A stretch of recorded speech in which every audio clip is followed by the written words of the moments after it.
Maaf Pak, tidak ada suaranya.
Oke, kita tunggu pada Dede ya. Nyambung. Kita jadi belum masuk kembali. Suara saya kedengaran nggak? Putus-putus Bapak. Dengar Pak. Mendengar Pak kalau di sini. Han, suara saya. Kakuping Pak, kakuping jelas. Tapi gimana, Pi? Suara saya kedengaran nggak? Terdengar Yang Han-hannya Bapak. lelep-lelep. Cuma rada putus-putus Oh, kakuping. Bapak. Ya. Juga wifi UIN Pak Ada menuju putus-putus. kurang sehat. Soalnya kemarin ketika kuliah Pak Dede juga bermasalah di jaringan Bapak. Akhirnya nggak jadi kuliah. Oh, ini memang bandwidth slow.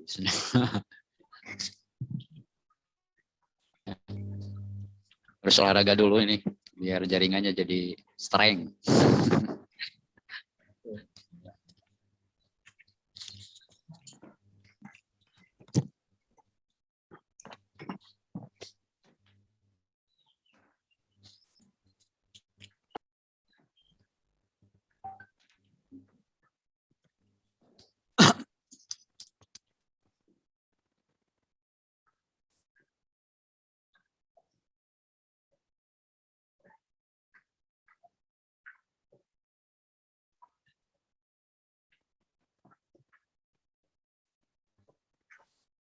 Ini Rita Ya, Pak. kayaknya mah sering di rumah ya, semakin Di rumah wae, Pak. semakin bahaya nih, Rita. Halo, kedengaran Rita? Dengar, Pak. Jangan keluar kayaknya, dakinya Dengar. nggak ada daki kayaknya.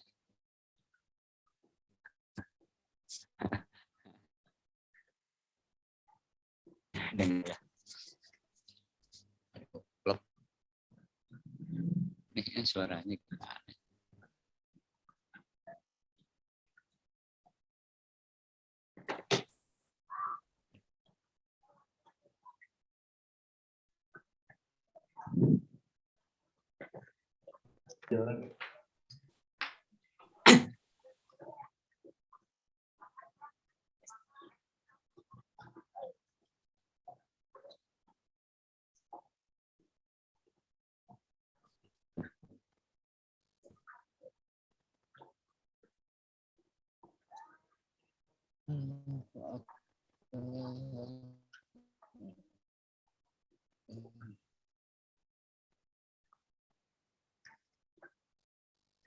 Buatin satu-satu.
Itu bisa masuk, Amang?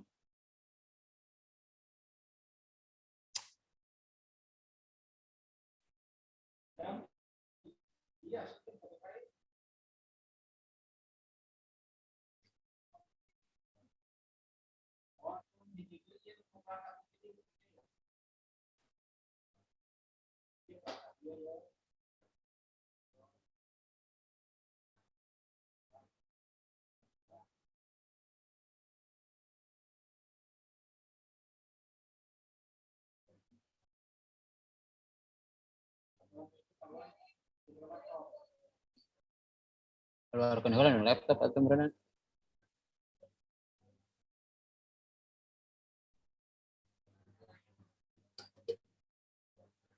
Aduh, kacau yang mulai.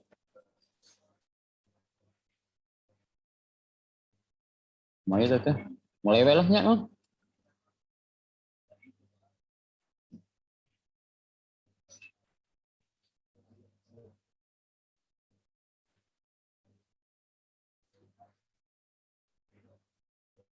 Bisa.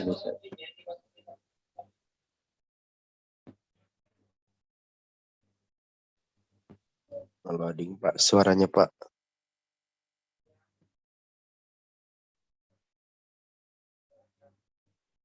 Mana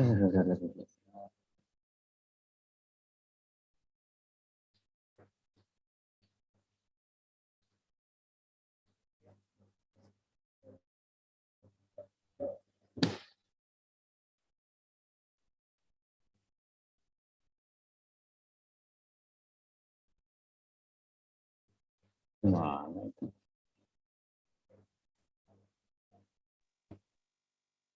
Saya Pak, saya nama Pak.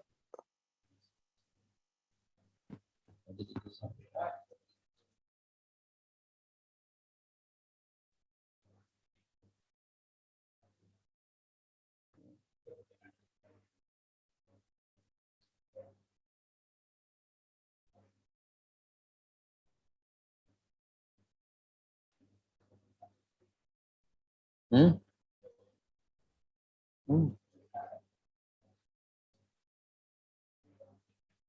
Dikecilin.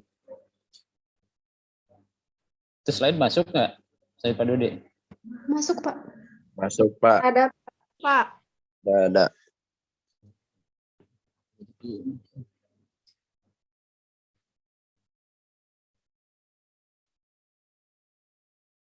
Yuk.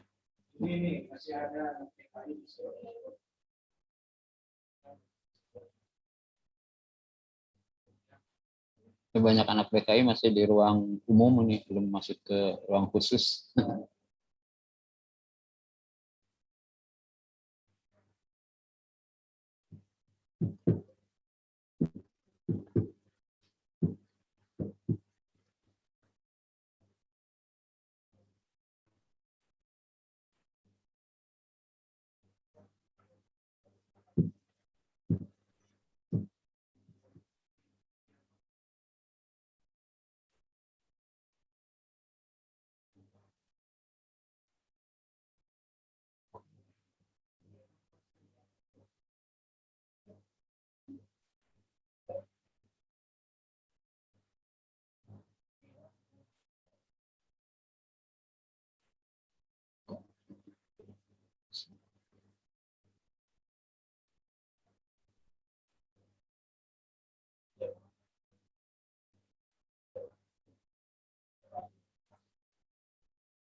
Masuk wae emang.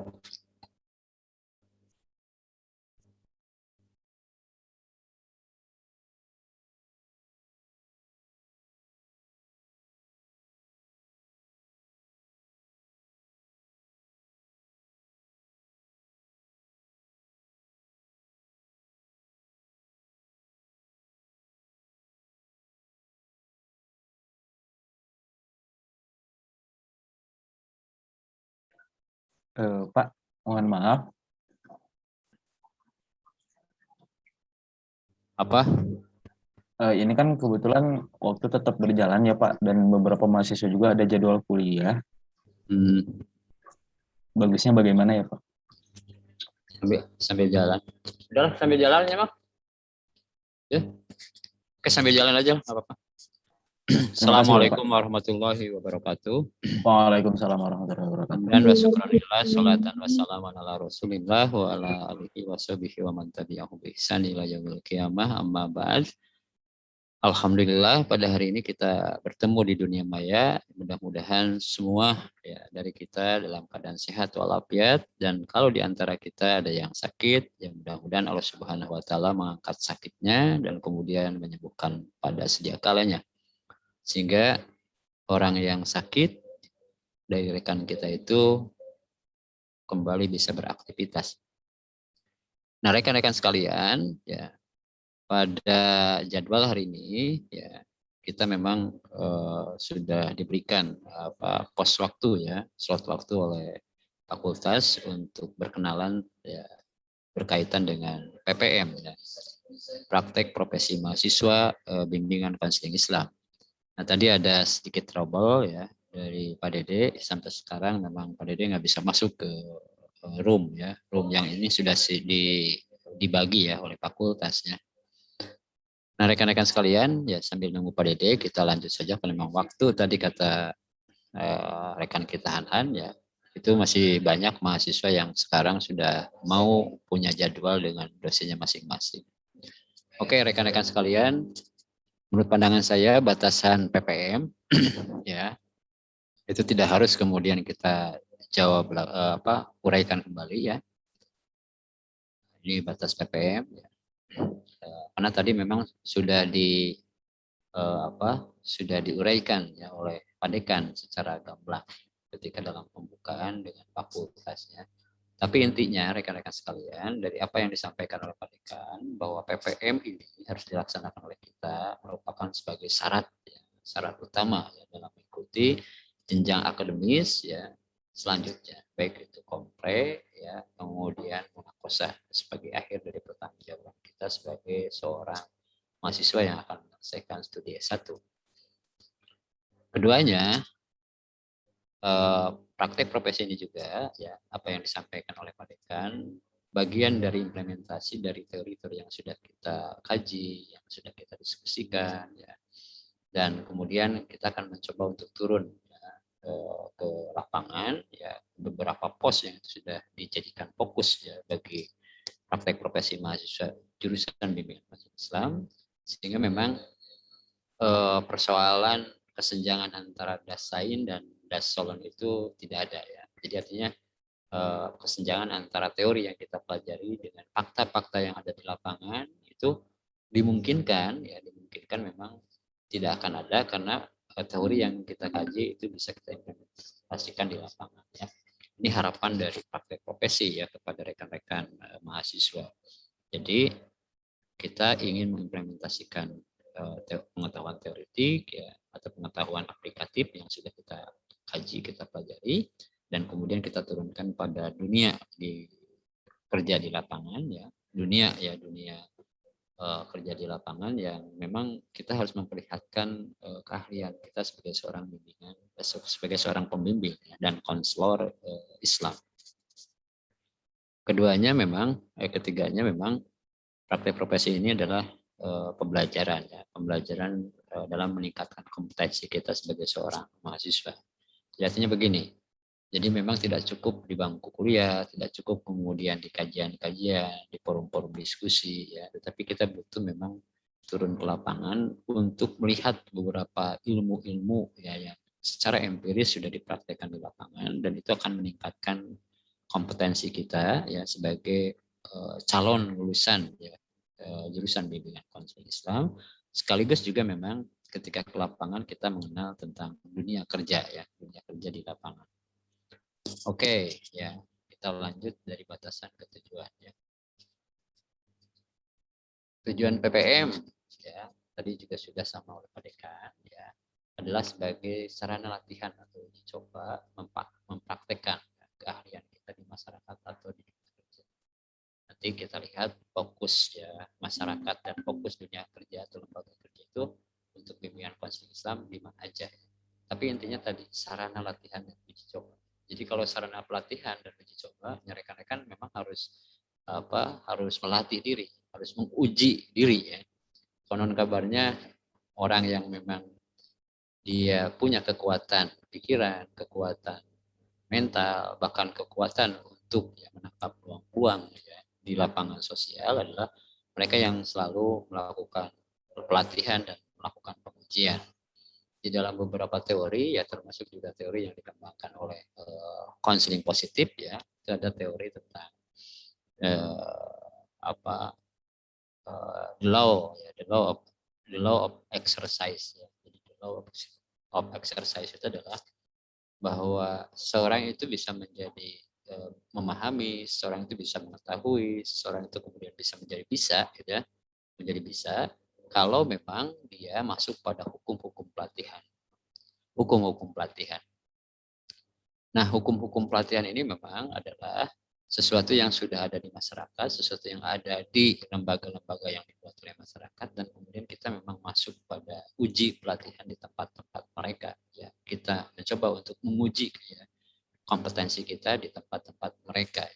Sehingga padanya memang kita bisa mengevaluasi apakah memang kompetensi yang kita miliki itu setelah kita melatih diri dan uji diri, ya, apakah memang betul-betul ditingkatkan atau memang melebihi kapasitas sehingga akhirnya kita bisa memberikan manfaat kepada orang lain atau masyarakat yang ada di tempat tersebut, ya, atau kurang memang kita. Ketika kurang memang mau tidak mau kita harus menambah kapasitas kita, kompetensi kita supaya kemudian kita bisa ya sejajar dengan apa yang dibutuhkan di dunia masyarakat atau di dunia kerja, ya.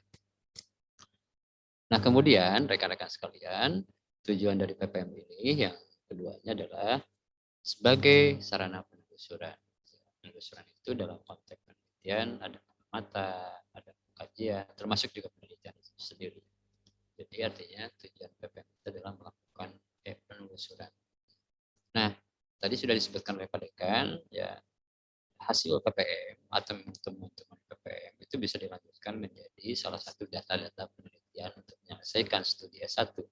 Nah, ini bagian dari tujuan PPM adalah sarana penelusuran. Nanti di penelusuran itu rekan-rekan akan melihat, ya, membaca, mengamati, ya, mengkaji, ya, melakukan telaah terhadap data-data atau realitas yang memang ditemui oleh rekan-rekan ketika memang PPM di tempat-tempat tertentu, ya. Nah, rekan-rekan sekalian, penelusuran ini juga bisa bermanfaat untuk data-data di kemudian hari ketika rekan-rekan ingin melanjutkan pada penyelesaian studinya, ya, penyusunan skripsi atau melakukan penelitian yang bisa menyelesaikan studi S1 rekan-rekan, ya. Nah, tentu penelusuran itu harus relevan dengan keahlian, dengan teori yang dipelajari, ya, oleh kita, ya, dan kemudian memang dikoneksikan dengan masyarakat atau dunia kerja, ya. Kemudian berdasarkan titipan dari universitas, ya, atau dikti, ya, maka memang tujuan PPM adalah salah satu sarana melaksanakan tridharma perguruan tinggi, khususnya di bidang pengabdian kepada masyarakat, ya. Jadi pendidikan kita sudah melewatinya, kemudian di dalam pendidikan juga ada penelitian, kita sudah mulailah mungkin 50% melakukan penelitian berdasarkan tugas-tugas yang disampaikan oleh dosen-dosen. Pengabdian sebetulnya kita sudah, ya, 25% atau 50%, ya, baik di dalam di organisasi intra ataupun ekstra ataupun memang di masyarakat secara langsung, misalnya di majelis taklim, BKM dan sebagainya. Tetapi memang, ya, pengabdian secara formal, ya, kita baru, ya, melakukannya di KKM, dan hari ini mungkin kita akan melakukan pengabdian secara formal di masyarakat, ya, itu di PPM. Jadi artinya memang titipan, ya. PPM itu adalah titipan pendidikan negara, titipan negara, ya, kepada kita, diturunkan kepada universitas, fakultas, dan jurusan. Nah, kemudian PPM juga rekan-rekan sekalian yang memang kreatif orangnya, mahasiswa yang kreatif itu adalah justru malah menjadi bukan hanya media pengenalan mahasiswa di dunia kerja, tapi juga sebagai media, ya, media menyalurkan kerja, ya, di dunia kerja. Jadi artinya kalau memang untung, ya, atau kreatif, itu bisa jadi ketika PPM rekan-rekan malah dipakai oleh dinas tertentu, oleh lembaga tertentu, oleh masyarakat tertentu, gitu, di tempat rekan-rekan PPM, dan akhirnya memang rekan-rekan bisa jadi mungkin menjadi bagian dari lembaga yang itu tadinya hanya PPM, kemudian menjadi masyarakat yang ada di lembaga PPM yang dibuat PPM oleh rekan-rekan, ya. Jadi tidak sedikit memang kawan-kawan yang tadinya PPM di dunia pendidikan, di sekolah, di madrasah, ya. Kemudian ada yang di KUA, ada yang kemudian di URAIS, ada yang kemudian di Dinas Sosial, BP, BKKBN, dan sebagainya, BNN, sebagainya. Gitu. Ternyata memang menjadi pembuka ya, pembuka rekan-rekan untuk masuk pada dunia kerja yang memang itu diawali dengan PPM. Jadi tinggal kreatifnya rekan-rekan sebetulnya yang nomor 4 ini tujuan PPM ini ya. Kalau kreatif rekan-rekan mungkin bisa jadi ya PPM ini adalah pembuka awal. Pembuka awal rekan-rekan bisa diterima di dunia kerja ya. Di dunia kerja. Oke. Kemudian target PPM ya. Target dari PPM ya. Jadi target dari PPM itu adalah bahwa setiap mahasiswa yang praktek PPM itu akan memperoleh pengalaman langsung di lapangan atau dalam kehidupan nyata di masyarakat ya. Tentu dengan mengimplementasikan teori yang sudah dipelajari ya sebagai bagian dari kompetensi keahlian ya di bidang bimbingan konseling Islam. Jadi artinya mau tidak mau ya dapat atau tidak dapat memang rekan-rekan akan mendapatkan ya akan memperoleh pengalaman langsung. Mau tidak mau ya, mau tidak mau ketika rekan-rekan melakukan PPM rekan-rekan akan memperoleh pengalaman langsung. Baik pengalaman langsung ternyata yang misalnya berkaitan ternyata saya kurang ya. Teori yang saya miliki ya, kompetensi yang saya miliki ketika dibenturkan dengan kebutuhan masyarakat yang sesungguhnya. Atau bisa jadi mungkin kajian-kajian atau teori-teori yang memang dianggap enteng oleh rekan-rekan misalnya seperti pengetahuan tajwid kira-kira pengetahuan tajwid kan bisa jadi mungkin rekan-rekan menganggap enteng ya pengetahuan tajwid itu ketika terjun misalnya ke dunia masyarakat baik itu masyarakat secara umum atau di masyarakat yang sudah tergabung di lembaga-lembaga kerja gitu ya ternyata dia karena melihat rekan-rekan dari UIN Bandung dia meminta bimbingan tentang tajwid misalnya tahsin gitu ya. Ini bahaya kalau yang menganggap enteng, wah ya kelabakan pasti nanti. Aduh gimana ya, itu saya bingung ini. Saya saja nggak bisa tajwid gitu. Nah celaka kalau memang ketika emang di dunia kerja yang dijadikan lokasi PPM rekan-rekan kemudian mengatakan pada saya emang nggak bisa tajwid gitu ya. Ini celaka menurut pandangan saya. Celaka, kenapa celaka? Dianggap celaka, itu karena memang masyarakat umum akan menganggap rekan-rekan itu bisa. Mau tidak mau bisa tajwid, bisa tahsin gitu ya. Ini pas dites balelo lah wah cilaka lah udah ya cilaka ya. Ini ya. Jadi kemungkinan rekan-rekan ya proses pembelajaran yang dilakukan oleh kita misalnya mulai dari praktek ibadah, praktek tilawah gitu ya, yang di dalamnya juga ada pembicaraan tentang beberapa ilmu pengetahuan tentang sholat, tentang saum, kemudian tentang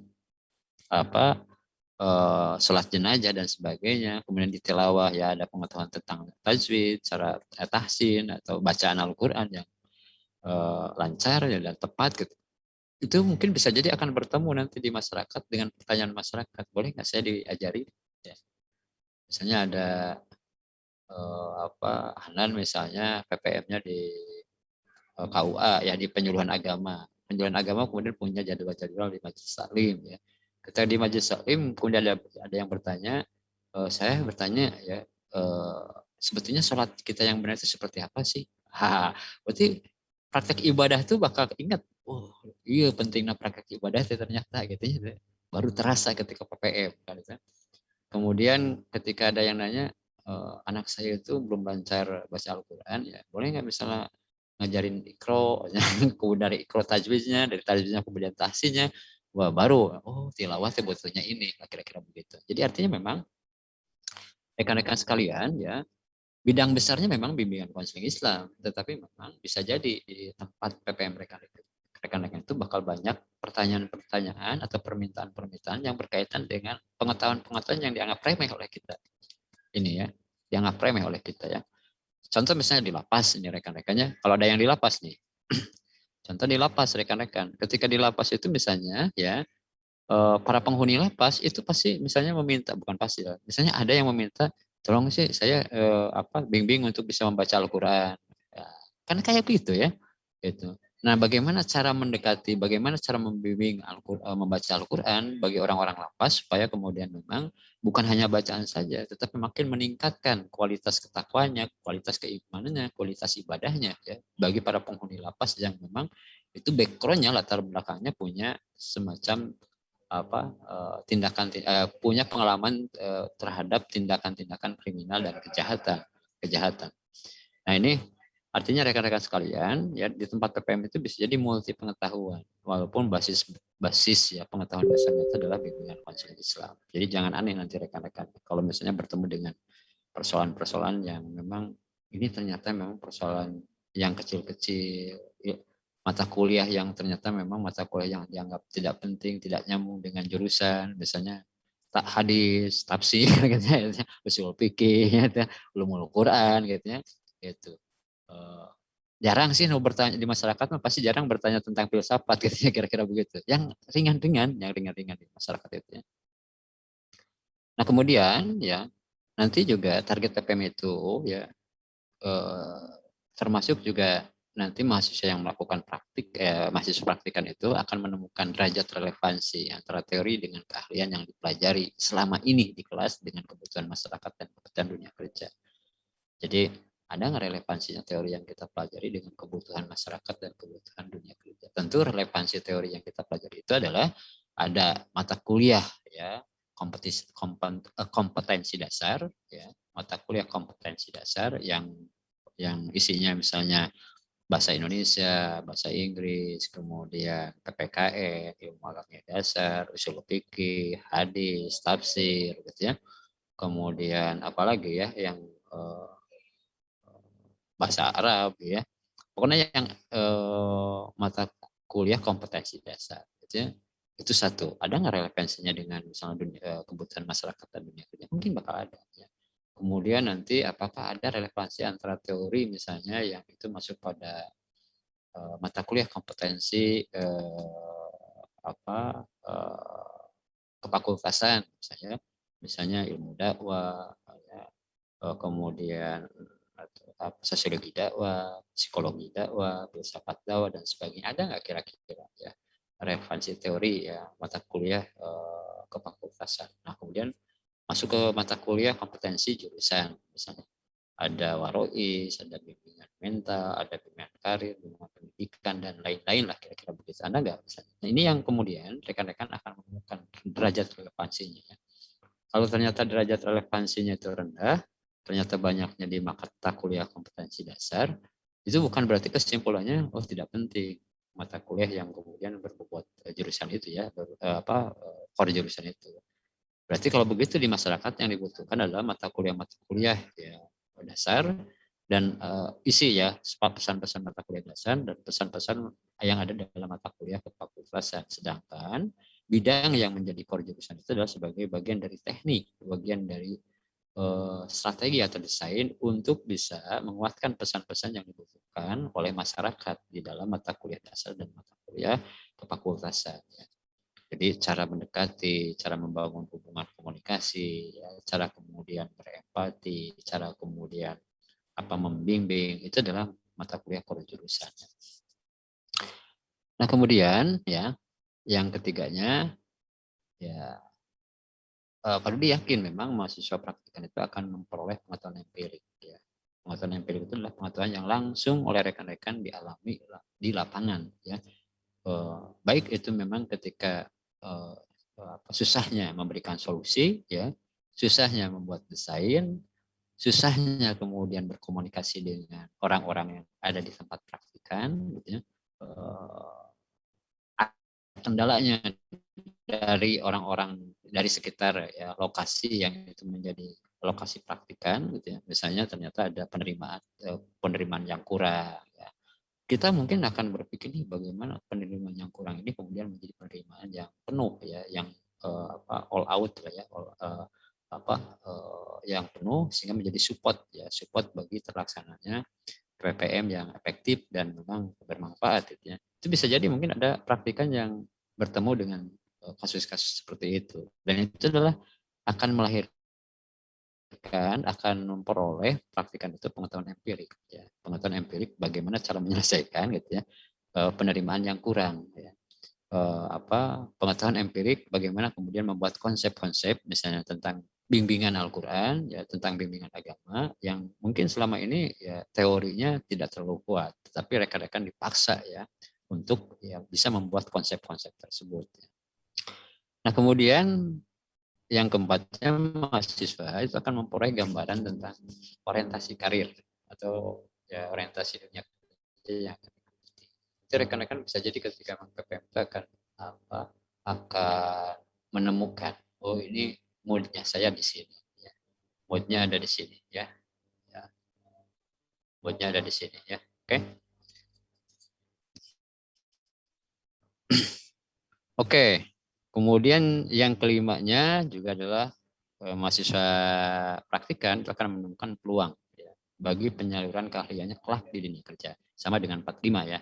Nah, yang keenamnya rekan-rekan sekalian itu adalah mungkin rekan-rekan akan mendapatkan surat keterangan pendamping ijazah SKPI, yang itu SKPI ditandatangani oleh fakultas atau oleh jurusan dengan tempat-tempat praktikan. Misalnya kalau praktikannya di Dinsos nanti ada SKPI-nya, yang SKPI itu ditandatangani oleh misalnya jurusan dengan Dinsos ya. Dan ini penting menurut pandangan saya supaya rekan-rekan penting oleh rekan-rekan itu didapatkan. Jadi kalau rekan-rekan nanti praktikan di lokasi tersebut, kalau bisa memang keluar misalnya semacam sertifikat yang itu bagian dari surat keterangan pendamping ijazah, yang sertifikat itu menunjukkan bahwa rekan-rekan selama praktikan di lapangan tersebut rekan-rekan mendapatkan beberapa ilmu ya, beberapa ilmu yang ilmu itu diakui oleh misalnya tempat praktikan dan jurusan ya, Oke, saya kira paham lah ya. Nah, peserta PPM sudah jelas ya. Ya harusnya tadi kata Pak Dekan semester 6 ya, karena ada berbagai persoalan akhirnya memang ditarik ke semester 7 ya.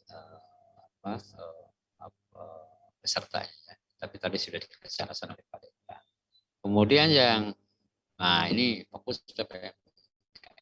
Ini yang penting. Jadi fokus PPM ya, mahasiswa bimbingan konseling Islam yang pertama adalah bidang ya, bimbingan konseling ya, dan penyuluhan agama. Bidang bimbingan konseling dan penyuluhan agama ya. Nah, rekan-rekan bisa yaitu praktikan di penyuluh agama di Kemenag tingkat kecamatan ya. Boleh rekan-rekan. Kalau di Bandung boleh di Cibiru, boleh di Panjaitan. Kalau orang Garut boleh misalnya di Cisompet ya. Boleh misalnya di Tarogong. Kalau misalnya orang Bekasi boleh di Bekasi ya, kira-kira begitu. Ya. Nah, ini bidang BKPA, bimbingan, konseling, dan penyuluhan agama. Atau di organisasi silahkan ya. Misalnya rekan-rekan ada yang mau misalnya diambil di organisasi besar, misalnya organisasi Muhammadiyah, organisasi Nahdlatul Ulama, organisasi Persatuan Islam, boleh ya. Boleh untuk melakukan PPM ya di tempat-tempat atau organisasi Islam atau yang lainnya yang itu memang di dalamnya ada semacam bimbingan konseling dan penyuluhan agama ya. Kemudian fokus yang kedua rekan-rekan artinya tadi di bimbingan konseling penyuluhan agama rekan-rekan bisa praktikan, bisa menetapkan lokasinya di penyuluh agama di Kemenag kecamatan masing-masing atau di majelis taklim tempat masing-masing atau di yayasan dan organisasi Islam yang dikenal oleh rekan-rekan dan lainnya yang itu memang berkaitan dengan bimbingan konseling dan penyuluhan agama lah. Misalnya organisasi Islam di MUI ya, di Dewan Dakwah ya, dan lain-lain lah ya, dan lain-lain ya. Kemudian yang keduanya bidang BK pendidikan dan karir ya, bidang pendidikan bimbingan konseling pendidikan dan karir. Nah, rekan-rekan bisa di madrasah mulai dari ibtidaiyah, mulai dari TK lah ya, dari RA ya, Raudatul Anfal, kemudian ibtidaiyah, kemudian sanawiyah ya, kemudian diniyah boleh lah gitu ya, kemudian aliyah ya. Atau misalnya ada perguruan tinggi ya, boleh di perguruan tinggi juga. Boleh di perguruan tinggi.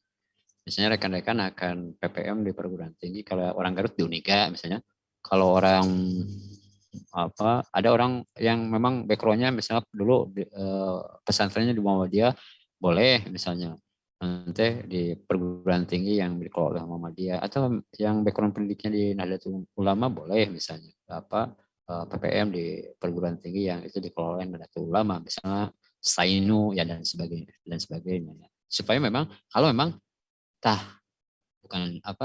saran dari jurusan. Kalau bisa memang rekan-rekan juga harus punya pemikiran kalau saya misal PPM di sini, ini juga adalah bagian untuk membuka peluang akses untuk lapangan kerja di kemudian hari. Jadi jangan PPM asal menurut pandangan saya, tapi PPM yang memang ada pemikiran dari rekan-rekan, ya, yang pemikiran itu kalau saya PPM di sini, ya, dan itu adalah saya ingin di tempat-tempat seperti itu, maka ketika PPM itu adalah pembuka awal, ya, pembuka awal untuk bisa ada penerimaan dari lembaga tersebut, yang lembaga tersebut itu adalah saya suka kalau saya bekerja di tempat tersebut.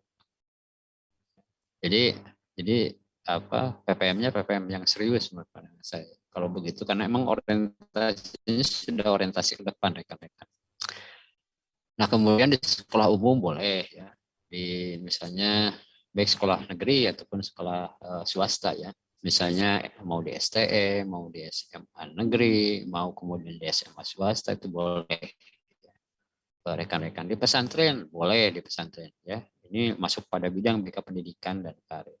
Dinas Pendidikan langsung boleh ke Dinas Pendidikan langsung, ya. Misalnya Dinas Pendidikan Kota Kabupaten boleh, ya. Disnaker, boleh ke Disnaker, ya, boleh. Terus BUMN boleh. Kalau BUMN itu misalnya, ini BUMN bukan di ini, ya, BUMN bukan di boleh BUMN misalnya tentang karir, boleh, ya. BUMN, BUMD, ya, misalnya BUMN, PLN, Telkom, ya, kemudian Pertamina, itu masuknya memang di karirnya, nanti di HRD-nya, ya, di HRD-nya atau perusahaan swasta. Ini yang kedua, ya, bidang BK Pendidikan dan Karir. Nah, BUMN juga sebetulnya boleh di BKPA, bimbingan konseling penyuluhan agama, boleh. Kenapa? Karena memang BUMN sekarang banyak program-program yang berkaitan dengan bimbingan dan penyuluhan agama, ya. Di BUMN, di PLN tuh banyak, ya, program itu. Di Pertamina banyak juga program itu, ya. Di perusahaan-perusahaan yang BUMN yang besar juga banyak, ya. Kemudian yang ketiganya BK Mental dan Rohani Islam. Ini rekan-rekan bisa misalnya mengambil lokasi di Bintal TNI, ya, Bintal Polri, ya.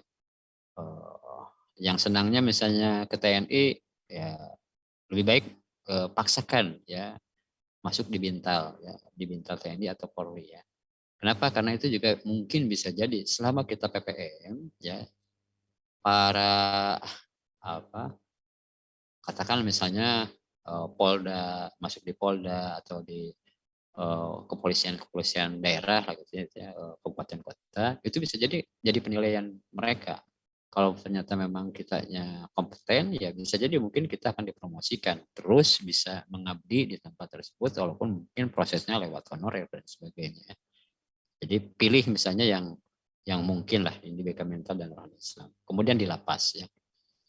Di lapas misalnya lapas sukamiskin, ya, lapas anak, lapas dewasa, lapas wanita, itu rekan-rekan boleh, ya, masuknya ke BK Mental, ya, masuknya.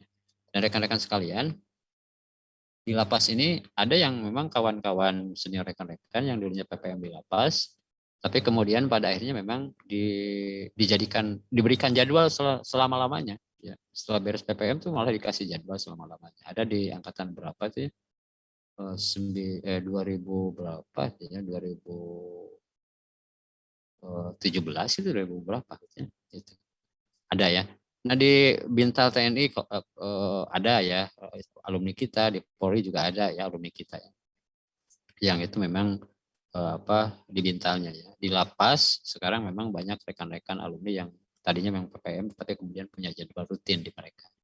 Rumah sakit, ya, ini Rohani Islam di rumah sakit. Di rumah sakit rekan-rekan sekalian memang ada kendala, ya. Kendalanya itu adalah kemarin baru rehabilitasi MOU, ya. Dan MOU-nya memang harus dilakukan oleh universitas, bukan oleh fakultas dan oleh jurusan, ya.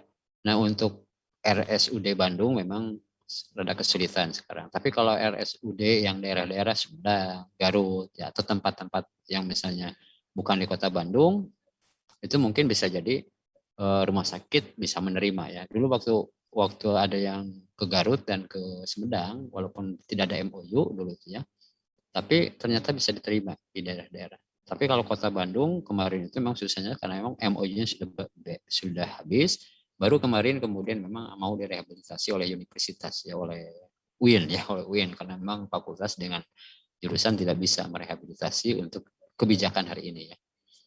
Kemudian Dinkes, ke Dinkes boleh, ke Dinas Kesehatan langsung boleh. Di Dinkes itu ada kesehatan masyarakat, rekan-rekan sekalian. Jadi bukan hanya medis nih di Dinkes itu, ada kesehatan masyarakat, yang kesehatan masyarakat itu berkaitan dengan penyuluhan-penyuluhan.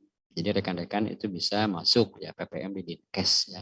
Di Dinkes. Coba paksa misalnya di Dinkes, karena di Dinkes itu ada semacam program atau bidang kesehatan masyarakat yang langsung berkaitan dengan penyuluhan-penyuluhan yang berkaitan dengan kesehatan yang itu memang harus sampai kepada masyarakat, dan itu biasanya para penyuluh yang melakukannya. Kemudian BK Keluarga dan Sosial. BK Keluarga dan Sosial. BK Keluarga dan Sosial ya, ini bisa jadi mungkin untuk BK keluarganya bisa masuk di URAIS Kemenag ya. Jadi URAIS itu KUA, bukan URAIS, KUA ya. KUA Kemenag ya, KUA Kemenag. Jadi KUA Kemenag ya. Kemudian bisa jadi mungkin di Komnas HAM ada juga lembaga keluarga program tentang keluarga ya. Kemudian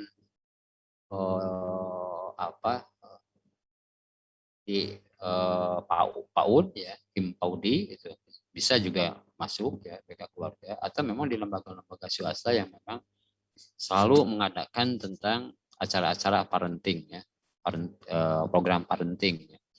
Nah, ini juga bisa masuk rekan-rekan di lembaga-lembaga swasta atau yayasan swasta. Adapun sosial itu lebih banyak memang BNN ya, Dispora, BKKBN, BPPKB ya, BPBD, Badan Penanggulangan Bencana Daerah, Dinsos, Panti Sosial, Lembaga Penanggulangan Bencana Swasta ya. Ada panti-panti sosial lah ya. Ini panti-panti sosial juga ada yang negeri, ada yang swasta ya. Yang panti sosial yang memang dikelola oleh Dinsos ya. Panti sosial yang memang sekarang banyak juga yang dikelola oleh swasta-swasta. Jadi rekan-rekan sekalian, fokus penelitian PPM BKI, lokus ya, lokus PPM-nya, tempat PPM-nya itu adalah tadi yang digambarkan ya. Ada bidang BKPA, bidang konseling, bimbingan konseling dan pendidikan agama, bidang bimbingan konseling pendidikan dan karir, bidang mental dan rohani Islam, bidang keluarga dan sosial. Jadi rekan-rekan bisa ngambil salah satu di antara 4 bidang ini ya. Nah, kemudian waktu PPM ya. PPM. Ini waktu PPM itu sudah jelas ya.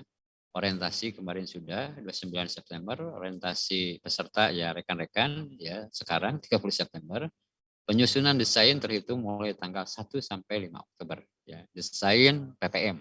Ya, desain PPM. Nanti mungkin Pak Sekjur akan men-share ya format atau template penyusunan desainnya nanti Pak Sekjur ya. Ada template-nya, ada formatnya ya. Kemudian pelaksanaan di lapangan tanggal 6 sampai dengan tanggal 31 Oktober.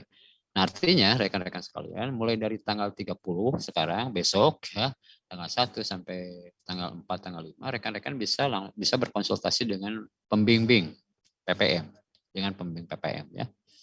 Jadi mulai bisa konsultasi, melakukan bimbingan dengan dosen pembimbing PPM. Nanti Pak Sekjur ya SK-nya juga akan diberikan ya siapa saja yang dosen-dosen siapa saja yang akan menjadi pembimbing PPM rekan-rekan. Kemudian pelaksanaan di lapangan tanggal 6 Oktober sampai tanggal 31, berarti sebentar sih, cuma sebulan kurang lah ya, sebulan kurang berarti PPM ini. Tapi rekan-rekan sekalian, kalau ternyata memang di tempat PPM itu dibutuhkan rekan-rekan, jangan menolak menurut pandangan saya. Jangan menolak.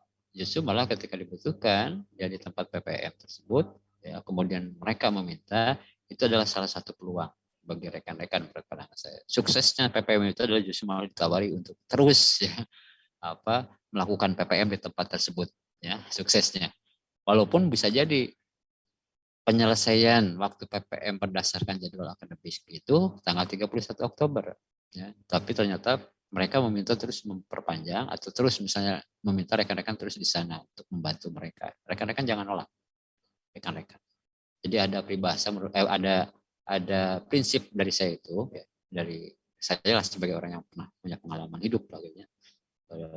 Lebih dulu dengan rekan-rekan, ada prinsip memang untuk bisa mendapatkan peluang itu adalah bagaimana kita menunjukkan kesukarelaan dalam membantu ketika memang diminta oleh salah satu tempat yang menjadi tempat yang dituju oleh kita, tanpa harus kemudian ada pertimbangan dapat apa saya, ya, tapi yang harus Anda kuatkan adalah bagaimana saya ya bisa diterima semakin kuat di tempat tersebut. Berarti harus banyak memberi tenaga, memberi konsep dari mere duit mah hese-nya gitunya. Delhanan dek mere duit hese gitu teh. Komo kalau lembaga anu kaya kan kira-kira begitu teh. Jadi kita hanya bisa memberi konsep dan memberikan tenaga. Nah, kalau kemudian kita disiplin, kita bisa menunjukkan keseriusan dalam memberikan ya tenaga dan konsep yang memang diinginkan oleh mereka, maka peluang untuk kemudian diterima dan dipromosikan di tempat tersebut itu lebih besar menurut pandangan saya. Nah, berarti rumusnya adalah berikan kepada mereka sesuatu yang memang mereka tidak bisa dan mereka butuh. Dan akhirnya mereka meminta. Kemudian seminar PPM tanggal 5 November. Kemudian penyerahan laporan. Oke. Nah, penilaian PPM. Nah, ini tidak harus ini ya. Jadi penilaian PPM ada 6 poin ya. Jadi ada 6 poin. Dan itu berdasarkan penilaian subjektif dari dosen ya. Jadi kalau misalnya nanti ada yang komplain ke jurusan, mungkin nanti jurusan akan mengkonfirmasi dulu dosen pembimbingnya. Kenapa memberikan nilai yang seperti ini? Gitu, nilainya jelek. Gitu. Nah, kan nanti ada alasan dari 6 poin ini. Kalau kemudian ranking ini kemudian utuh, ya rekan-rekan berarti boleh diadvokasi oleh jurusan. Kira-kira kalau nilai yang keluarnya itu memang tidak keluar atau mungkin jelek ya, ya. Berarti ada 6 poin penilaian dalam PPM ya. Oke, ini PPM. Seminar dan laporan. Seminar PPM tahap akhir yang dikoordinasikan oleh jurusan. Jadi nanti jurusan akan membuat acara ya seminar PPM. Dan di acara seminar PPM itu akan didasarkan pada presentasi per kelompok PPM. Ya, di dalam seminar itu nanti kami ya dari jurusan intinya adalah akan menyerap pengalaman rekan-rekan, kemudian sharing informasi ya dari rekan-rekan ya. Itu menyerap pengalaman dan sharing informasi yang bisa jadi malah gitu. Informasi itu menguatkan posisi jurusan nanti ke depan, artinya menguatkan bisa menguatkan penambahan penambahan kurikulum, penambahan mata kuliah dan sebagainya. Itu dalam seminar-seminarnya. Masukannya diambil, kemudian dievaluasi dan sebagainya ya. Dan masukan hasil evaluasi itu biasa jadi masukan itu nanti evaluasinya bisa jadi mungkin masuk pada evaluasi tentang desain desain PPM, praktek PPM, atau bahkan mungkin evaluasi terhadap kurikulum. Ternyata memang kurikulum kita itu masih kurang, masih banyak misalnya hal yang dibutuhkan di masyarakat berdasarkan memang temuan rekan-rekan di lapangan ya, di lapangan. Ini ya. Kemudian ini umum lah membangun dan sebagainya. Nah, laporan PPM ya itu dibuat dalam format buku. Nah ini ya kalau dulu memang zaman saya tidak, tapi karena sekarang itu tagihannya lewat dikti ya, itu harus ber-ISBN, maka laporan PPM gitu ya, laporan PPM itu memang harus dalam penyusunan seperti buku laporan yang ber-ISBN. Jadi ber-ISBN itu ya terdaftar di perpustakaan nanti ya. Murah sebetulnya ISBN 100 sebenarnya gitu ya. Murah ya 100.000 sih membuat ISBN teh. Ya. Jadi tapi memang ongkosnya mahal ke Jakarta. Kita ke perpustakaan nasional lah kira-kira ya mahal. Nah, oleh karena itu cari aja orang-orang yang bisa ya kalau untuk ISBN, cari saja orang-orang yang bisa membuat ISBN atau ada lembaga-lembaga yang memang bager lah gitu ya. Itu tanpa harus ke Jakarta rekan-rekan, tetapi bisa mendaftarkan ISBN. Karena memang ISBN itu harus pakai lembaga, harus pakai yayasan ya, yang itu sudah terdaftar di Perpustakaan Nasional ya. Gitu.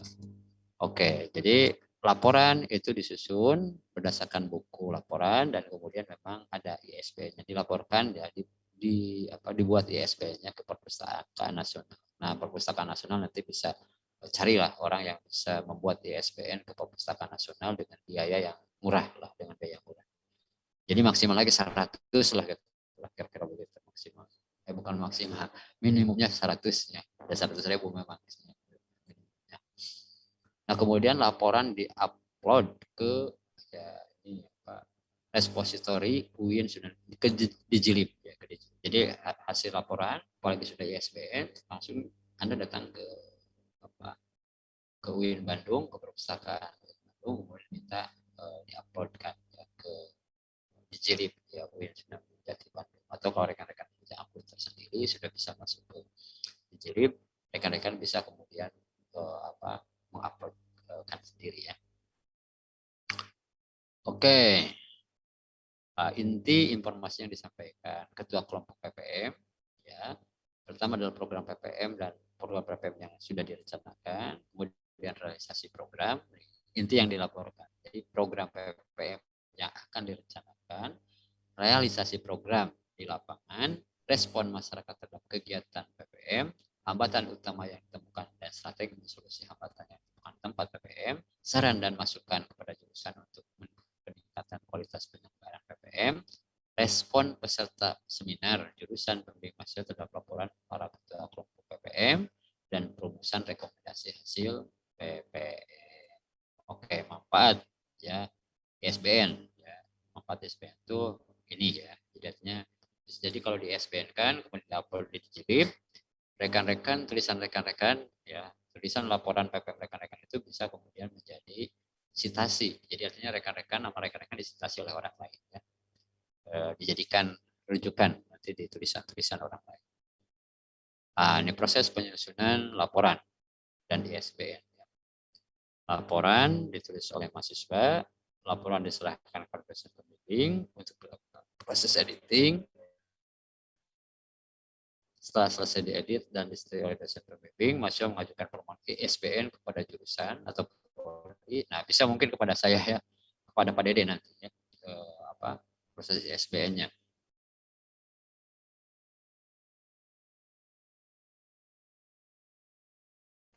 Prodi mengajukan ISBN ke Perpusnas,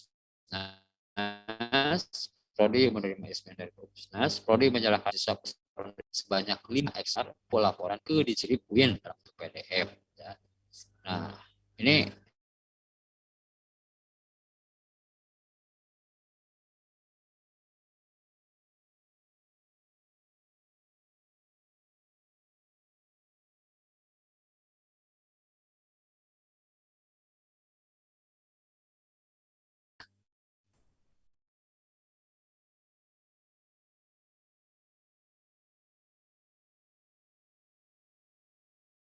oke lanjut. Masih terdengar suara Pak Dudi? Halo? Halo? Dengar Masih, Pak. Pak. Terdengar jelas Pak.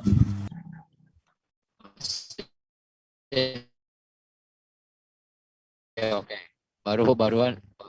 Oke. Oke, tadi berarti proses penyusunan. Sekarang penyusunan laporan ya. Penyusunan laporan. Nah, ini masih seperti tadi penyusunan laporan. Nah, sekarang format laporan. Format laporan ada kata pengantar, daftar isi, daftar tabel, daftar gambar, daftar lampiran, bab 1 pendahuluan, bab 2 kajian pustaka, bab 3 kegiatan dan pembahasan, bab 4 temuan dan saran, daftar pustaka dan lampiran ya. Ini harus ini ya. Di screenshot oleh rekan-rekan. Format laporan, kata pengantar, daftar isi, daftar tabel, daftar gambar,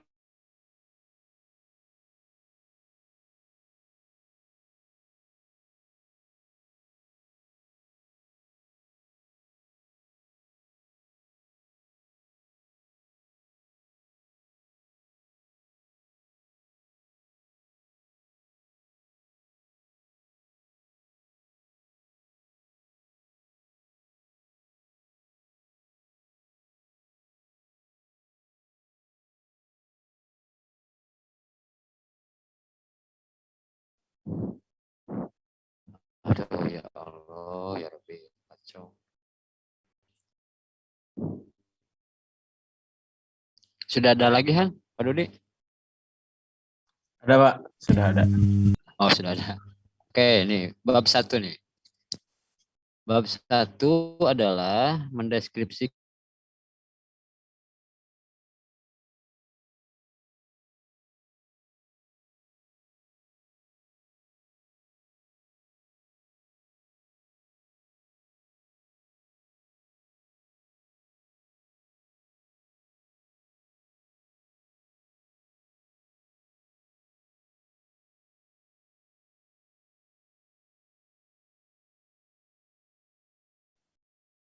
Oke, saya lanjut. Nah, rekan-rekan sekalian, ya, ini karena memang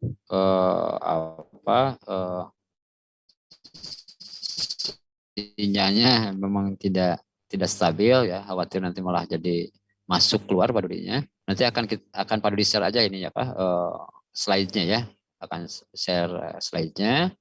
Nanti format yang jelasnya ya tentang penyusunan laporan ya termasuk pra penyusunan laporan ya desain PPM-nya nanti akan di-share oleh Pak Dede ya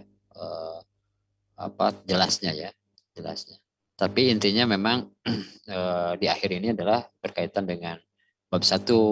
Nah ini bab 2-nya nih. Coba di screen ya. Ini bab 2-nya coba di screen. Bab 1-nya sudah di screen belum?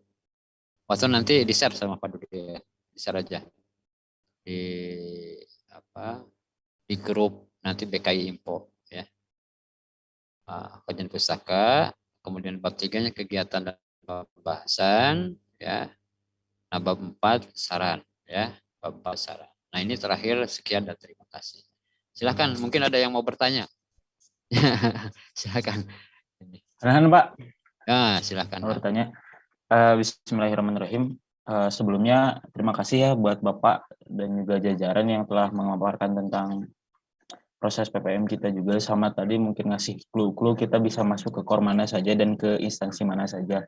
Tapi ini Pak berhubungan dengan situasi kita masih kuliah juga dengan 11 mata kuliah yang subhanallah semuanya full day juga. Itu mungkin ada ini enggak dari Bapak gitu? Ada jalan keluarnya enggak gitu? Karena agenda PPM ini juga lumayan gitu Pak, 3 minggu. Kalau bisa kita kalkulasikan ya, sekitaran 3 mingguan. Dan takutnya itu mengganggu perkuliahan. Atau memang gimana gitu. Karena beberapa dosen juga meminta untuk tetap on cam tatkala perkuliahan berlangsung. Ya. Segitu Pak. Oke. Nah, ya. Oke, rekan-rekan sekalian, sekarang di kota kabupaten itu sudah masuk pada level 3 ya. Jadi level 3 itu ternyata memang untuk KKM, PPM offline itu bisa ya. Jadi rekan-rekan kalau bisa memang usahakan PPM-nya offline ya. Nah, rekan-rekan kan sudah semester 7 ya. Kalau sudah semester 7 apalagi memang kita sudah punya pengalaman 2 tahun ya kuliah daring. Pengalaman kuliah daring selama 2 tahun. Masa iya ya sudah punya pengalaman kuliah daring 2 tahun nggak bisa mensiasati ketika kita sambil main ya, sambil jalan bahkan sambil ada di mobil itu ya tidak ada masalah menurut pandangan saya ya. Kita misalnya pada waktu tertentu ya kita ada jadwal ya berarti kita memang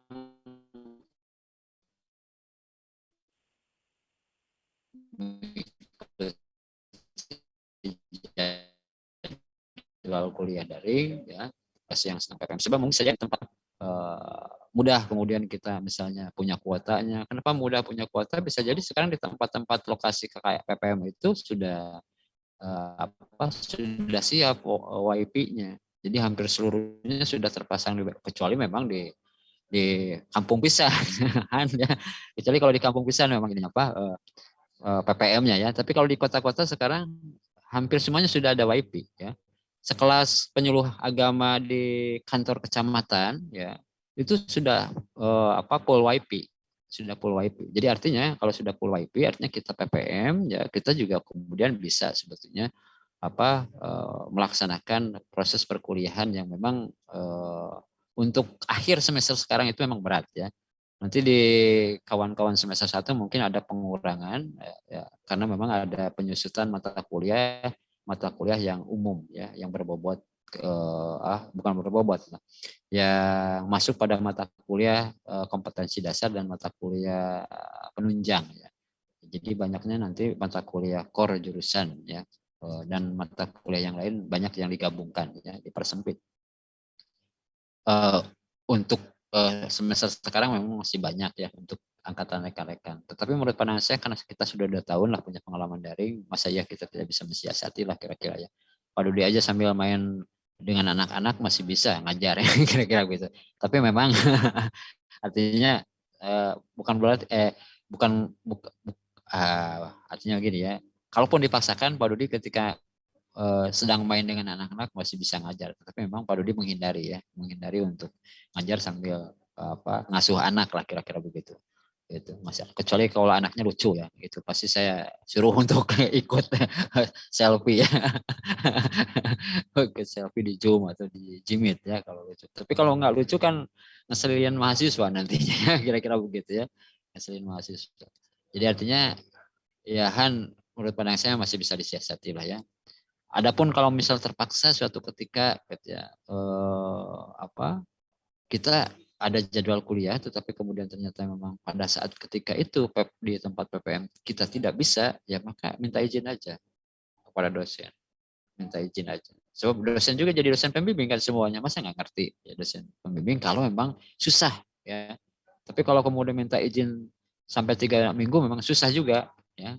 Jadi artinya mungkin waktu-waktu rekan-rekan tidak mungkin ikut kuliah ya karena memang di tempat PPM itu mengharuskan ada pekerjaan lah, ada program yang harus diikuti misalnya dan tidak bisa meninggalkan, mungkin rekan-rekan izin aja, izin ke dosen tersebut, mungkin mudah-mudahan dosen tersebut bisa paham dan mengerti. Dan menurut pandangan Pak Dudi bisa paham dan mengerti karena memang semua dosen jadi dosen pembimbing akademik kecuali dosen-dosen yang bukan PNS non PNS ya. Nah, justru malah lebih mudah kalau dosen non PNS meminta izin ya, kira-kira ya. Begituan ya, masa 2 tahun daring itu bisa mensiasati ya. Ya Pak, khawatirnya gitu karena temuan Pak, dapat temuan juga. Iya. Oke. Tapi sudah ya Han? Masih ada? Nggak tahu Pak, mungkin yang lain teman-teman ada yang mau. Silakan. Siapa ini? Felia. Maaf sebelumnya Pak nggak bisa nyaliin kamera soalnya ya, sinyalnya suka jelek ya. Kan apa sih namanya tuh? Kita tuh kan full week kan, udah tadi dijelasin sama bapaknya katanya gimana manajemen waktu ya berarti. Nah dari fakultasnya sendiri ada nggak keringanan gitu buat mahasiswanya gitu apa gitu kayak misalnya yang tadi kata Bapak itu tuh udah disepakati belum sama dosen-dosennya kalau misalnya mahasiswanya minta izin gitu tuh dibolehin apa enggak? Soalnya kayaknya kalau sama mau tanya ini tuh kita tuh dari tanggal 5 sampai 30 tuh tiap hari harus datang ke sananya apa gimana gitu Pak. Oke. Terima kasih Pak. Oke. PPM itu akan tergantung pada kesepakatan. Jadi kalau misalnya tanggal 5 ya sampai tanggal 30 tadi ya 31 atau 30 gitu ya. Itu akan tergantung. Ada yang memang gitu ya di jadwal kesepakatan dengan lokasi PPM itu misalnya selama tanggal 5 sampai tanggal 30 itu ya 1 minggu hanya 2 kali ya. Gitu ya. 1 minggu hanya 2 kali atau 1 minggu misalnya ada yang 3 kali. Jadi tidak full sebetulnya mah, tetapi dicatat full dari tanggal 5 sampai ke tanggal 30. Praktek PPM berdasarkan pengalaman ya, baik Pak Dudi sebagai dosen pembimbing atau dari dosen-dosen yang lain atau informasi-informasi dari mahasiswa yang sudah PPM memang tidak full. Jadi kalau misal PPM itu satu kelompok 8 orang, itu bisa jadi mungkin per 1 hari itu berbeda jadwal per 1 hari. Misalnya ada 8, bisa jadwal hari ini Han misal dengan Pelia, jadwal hari besoknya misalnya Rita dengan Patona, jadwal yang selanjutnya misalnya Hafid Hasbi dengan Firman dan selanjutnya yang itu 8 orang itu ternyata terjadwal. Jadi artinya memang praktek PPM itu kadang-kadang memang tidak semuanya ya ada pada satu jadwal. Itu akan tergantung pada kesepakatan jadwal-jadwal yang memang dibuat di tempat praktekkan PPM tersebut ya gitu. Jadi Velia artinya memang berdasarkan pengalaman PPM itu tidak full ya di tempat ya. Jadi kalau misalnya ada 1 minggu mungkin kita kebagian berdasarkan jadwal dengan kawan-kawan itu kebagiannya 1 minggu misalnya 2 kali bisa jadi begitu ya, atau mungkin kalau dimasukkan pada divisi yang berbeda ya misal 8 ya divisinya berbeda, ada 3 divisi atau 2 divisi ya 2-2 misalnya, berarti memang 1 hari masuk 2 orang, kemudian op 1 hari lagi masuk 2 orang yang lain, op lagi 1 hari. Itu akan tergantung kelompok sebetulnya. Nanti kesepakatan dengan tempat PPM ya. Dan biasa jadi mungkin ada kebijakan di sana juga bahwa orang-orang yang PPM itu punya jadwal nanti, punya jadwal ya. Oke. Velia, jadi masih bisa disiasati ya. Dari pihak fakultas dan jurusan, kalau misal dispensasi itu memang tidak ada ya dispensasi ya. Dispensasi misal mahasiswa yang PPM kemudian memang menjadi ditoleran gitu, untuk tidak ikutan mata kuliah jadwal mata kuliah tidak, tetapi memang bagaimana kita mensiasati akhirnya. Jadi PPM mahasiswa PPM itu bisa mensiasati supaya memang ada jadwal-jadwal yang memang itu dibuat jadwal di tempat PPM yang jadwal itu nanti sistem shift ya, sistem shift antara anggota PPM atau kelompok anggota-anggota yang ada di kelompok PPM tersebut ya, sehingga bisa jadi mungkin nanti ada rekan-rekan yang 1 minggu itu ya memang tidak kuliah misalnya 1 kali dengan dosen tersebut misalnya ya, tapi kita izin nggak apa-apa izin, dan saya punya keyakinan memang dosen bisa memahami karena kalau dosen bisa memahami karena dosen itu juga sebagai bagian orang yang menjadi dosen pembimbing ya, pembimbing PPM ya. Tadi masa iyalah dosen pembimbing PPM tidak memahami ketika ada mahasiswa yang itu bentrok di tempat PPM dengan cara mengajarnya ya gitu. Velia, insya Allah ya, jadi tidak ada kendala. Oke, ada lagi? Makasih Pak, soalnya takut. Ya. Iya, soalnya takut. Ya, oke. Ya nggak apa-apa. Izin bertanya. Mangga, siapa? Rita. Ya, tadi kan Pak sudah disebutkan juga ya lembaga-lembaga mana yang bisa kita digunakan untuk tempat PPM gitu. Nah, apakah sudah ada gitu dari yang tadi sudah disebutkan itu, ada yang sudah bekerja sama dengan jurusan sehingga kita bisa mudah gitu masuk di sana karena sudah terjalin kerjasama. Itu yang pertama. Kemudian yang kedua, bagaimana sistem pengelompokan untuk PPM ini? Dan untuk pelaksanaannya sendiri itu, apakah harus satu kelompok di lembaga yang sama atau misalnya boleh individu seperti sistem KKN kemarin? Terima kasih. Oke, rekan-rekan sekalian, ini bagus nih pertanyaan. Pertama, pertanyaan dari Rita ini, apakah misalnya satu kelompok yang di akhir ya, apakah satu kelompok itu boleh berbeda? Boleh berbeda ya.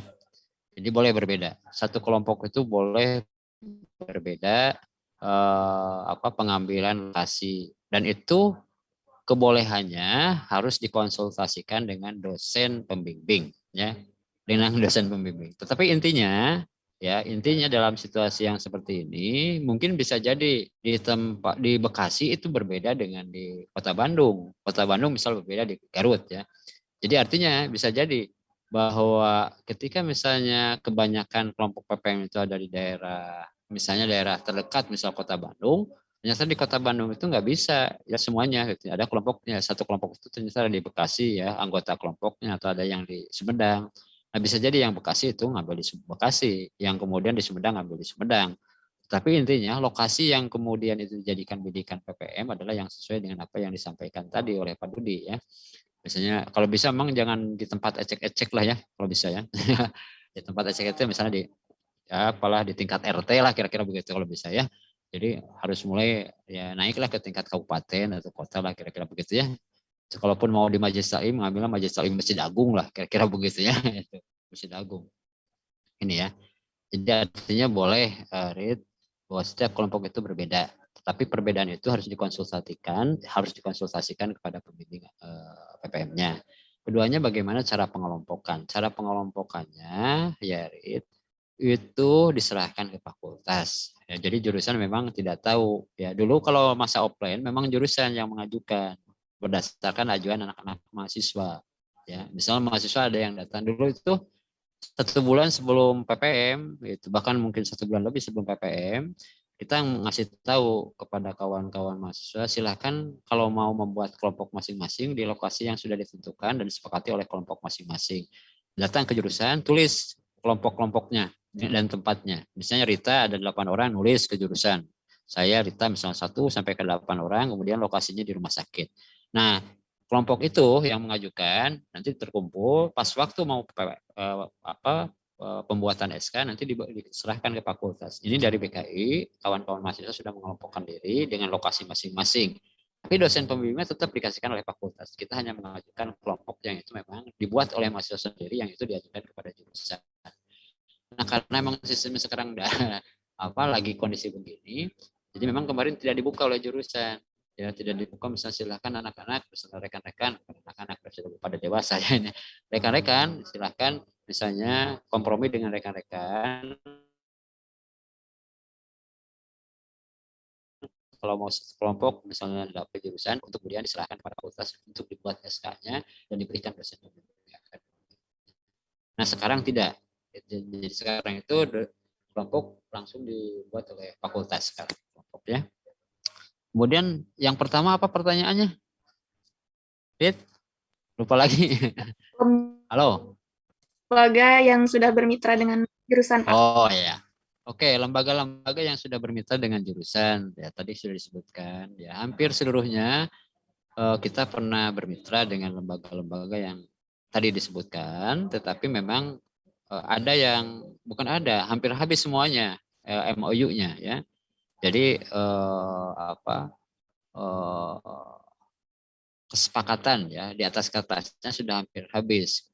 Ketika kami ya dari pihak fakultas dan jurusan mau memperpanjang, ternyata memang ada kebijakan baru. Kebijakan barunya itu adalah untuk membuat kerjasama, maka pejabat yang itu harus melakukan kerjasama itu adalah tingkat rektorat, bukan tingkat fakultas dan tingkat jurusan. Ini yang kemudian terbengkalai ya dari jurusan itu sudah greget lah ya. Jurusan sudah greget, fakultas sudah greget, tapi memang di tingkat universitas itu ternyata lambat ya.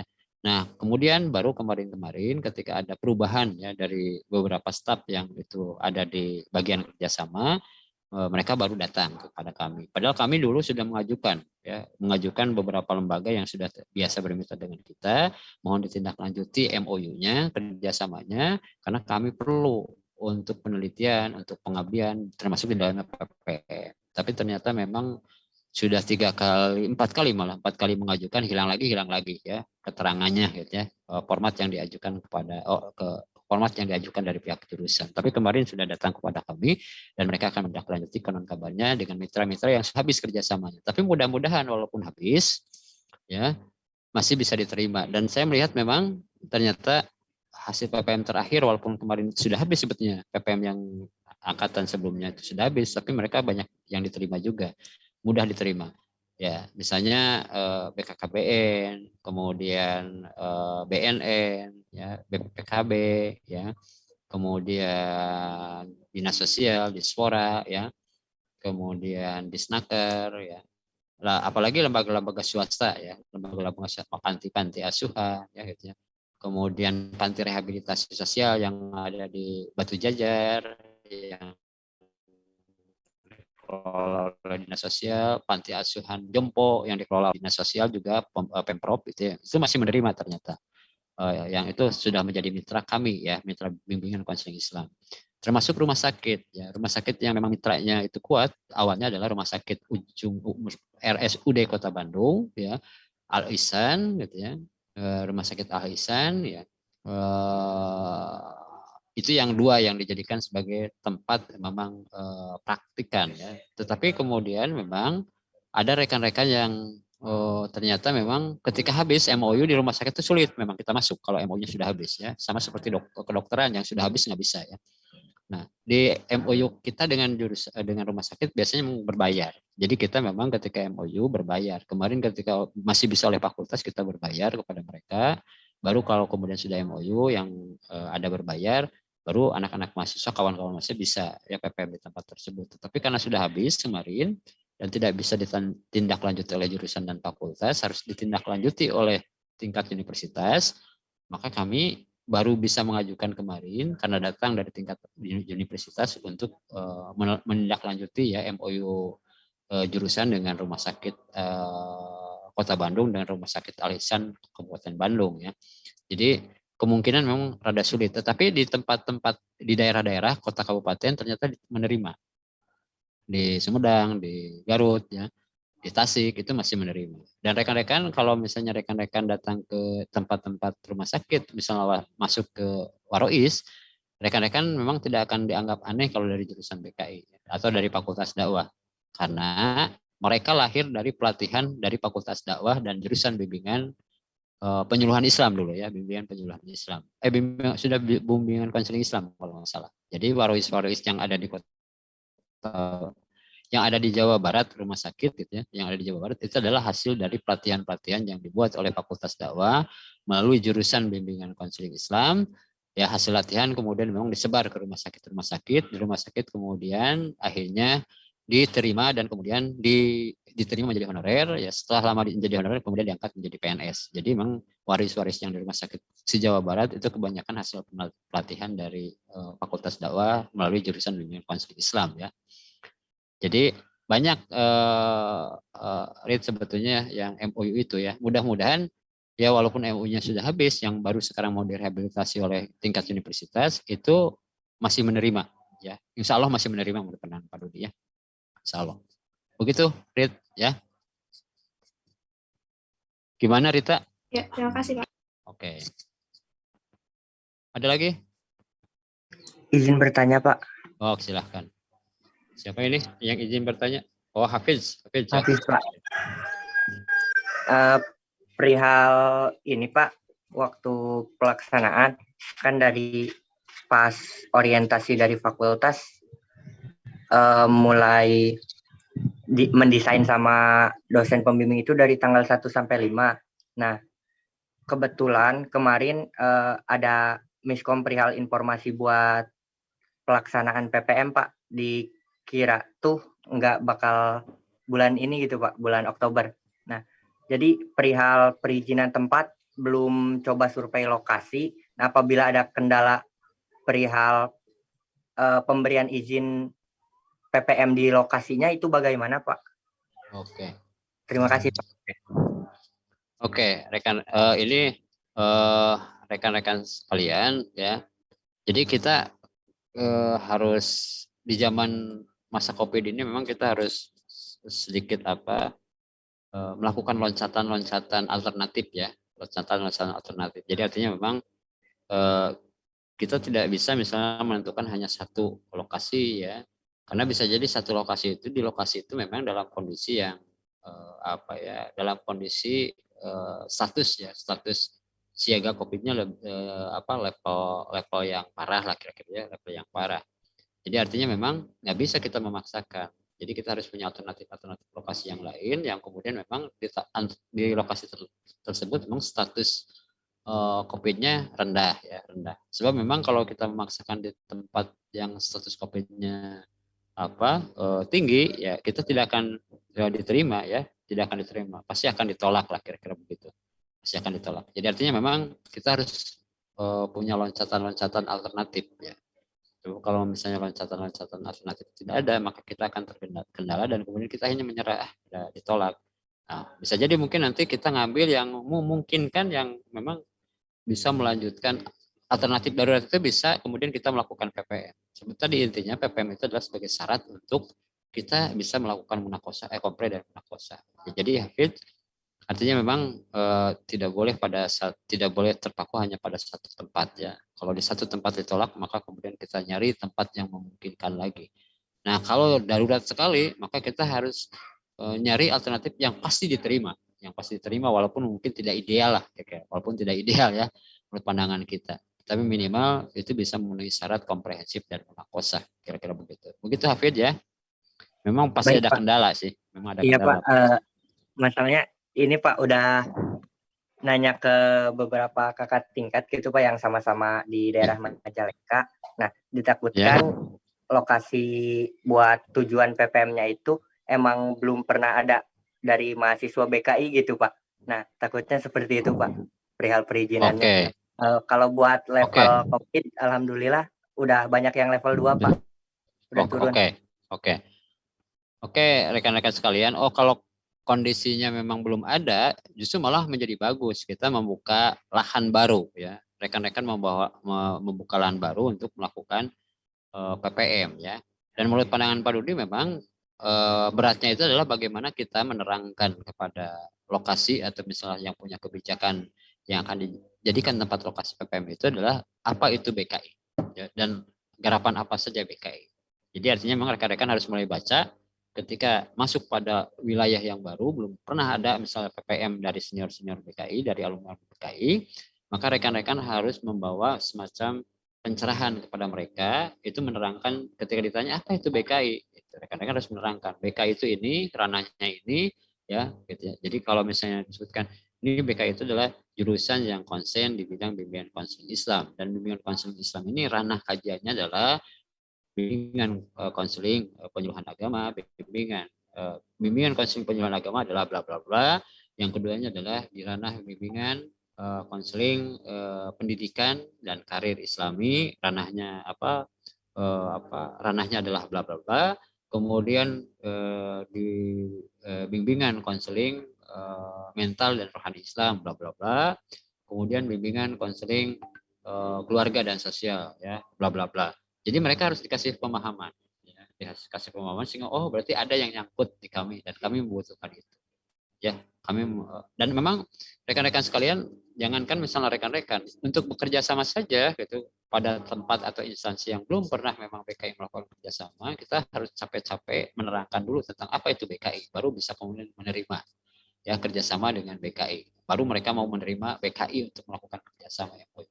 Jadi tapi ya sebisa mungkin memang kita punya gambaran, ya punya konsep yang ditulis secara sederhana untuk menjadi guide, ya untuk menjadi draft ketika kita menerangkan kepada tempat yang belum pernah memang disinggahi oleh anak-anak PKI atau oleh alumni PKI untuk melakukan PPM. Begitu ya, Pin? Bisa lah, insya Allah. Baik Pak. Soalnya saya termotivasi juga Pak sama tadi kata penjelasan Bapak bahwa PPM ini jadikan suatu sarana gitu Pak, kesempatan buat kita membangun relasi nantinya pas turun ke dunia kerja gitu Pak. Dan kebetulan kepikir buat nyoba ke salah satu lapas di Kabupaten Majalengka gitu Pak.